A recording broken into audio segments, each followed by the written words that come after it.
Oui, alors voilà, en ce 14 juin, voilà, nous sommes, je crois, jeudi, me vient une idée à partager, c'est que les jeunes rêvent d'un monde, et nous aussi d'ailleurs, les premiers, mais ils sont encore plus concernés parce qu'il sera plus long que le nôtre, d'un monde, un beau monde nouveau, où tout est à faire ensemble et vraiment autrement qu'aujourd'hui.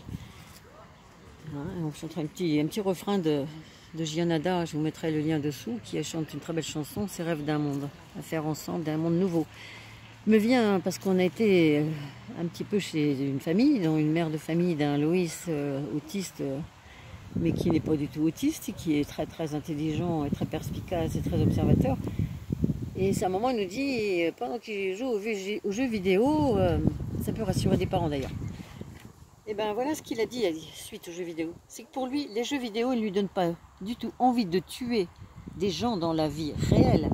Voilà, donc ça peut rassurer des parents. Mais par contre, c'est plutôt la vie réelle qui lui donne envie de tuer des gens dans les jeux vidéo. Ça veut dire qu'il rêve d'un monde, d'un beau monde. Et ben, ils se défoulent dans les jeux vidéo parce qu'ils ne sont pas contents, ils ne sont pas satisfaits de ce qui est proposé, de ce qu'on n'a pas su installer comme beau monde. Alors il faut vraiment être rassuré, je pense qu'ils ne sont pas des tueurs en série et en force, ils ne sont pas des tueurs, voilà, ça ne va pas être leur métier non plus. Mais voilà, il faut comprendre ça derrière. Hein.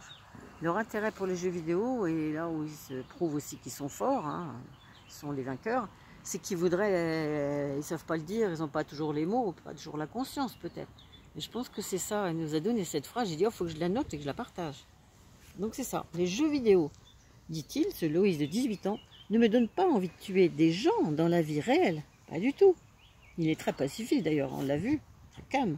Mais c'est plutôt la vie réelle, tellement il en est dégoûté, qui me donne envie de tuer des gens dans mes jeux vidéo. Voilà. C'est une manière de déplacer le problème dans le virtuel pour ne pas assassiner celui qu'on va rencontrer ou son voisin. Donc voilà, parents, soyez rassurés, interrogez vos enfants, savoir pourquoi ils jouent, quel est leur objectif, quel est leur but. Mais je pense qu'il y a souvent cette idée-là derrière. Ah, Richard, qu'en penses-tu? Ouais, je partage cette idée. Donc ne les voyez pas comme des violents ou voilà, en s'arrachant les cheveux, en étant catastrophé, en disant qu'est-ce que j'ai fait comme enfant, est-il possible, qu'est-ce qui va devenir, je suis inquiet. Non, rassurez-vous, on aspire tous à l'amour et à donner et recevoir, ça on l'a vu, franchement c'est fantastique, le monde est beau. Et là justement des lycéens, des collégiens viennent de nous quitter, là dans ce petit cercle où nous sommes, à l'instant là, et pour nous partager, ils nous ont appelés pour qu'on vienne les voir. Et ils sont d'accord avec cette idée que le monde est beau et qu'ils ont vraiment envie de le construire le plus beau possible. Donc ils sont plein d'envie, plein d'espoir, et je pense qu'il faut vraiment être très très positif et retenir que les belles expériences, les beaux événements, les belles rencontres, nous on peut vraiment témoigner, hein. N'est-ce pas Richard? On n'a connu que ça, hein. Donc les informations radio, télé, si vous pouvez boycotter, fermer le moins possible, à petite dose, voire pas du tout, et racontez-vous des histoires au coin du feu, ou pas au feu, mais racontez-vous des bonnes histoires, des belles anecdotes, des belles situations entre vous, et je pense que le monde va aller de mieux en mieux, ça va faire la paix en vous. Ça va aider, parce qu'il faut travailler un peu aussi, hein. Ça ne vient pas tout seul non plus, hein. On a des choses à régler de nos histoires transgénérationnelles, personnelles, toutes nos mémoires cellulaires, mais quand on s'y attaque, franchement, ça vaut la peine. Voilà. Le bonheur est dans le pré. Nous y sommes. À bientôt.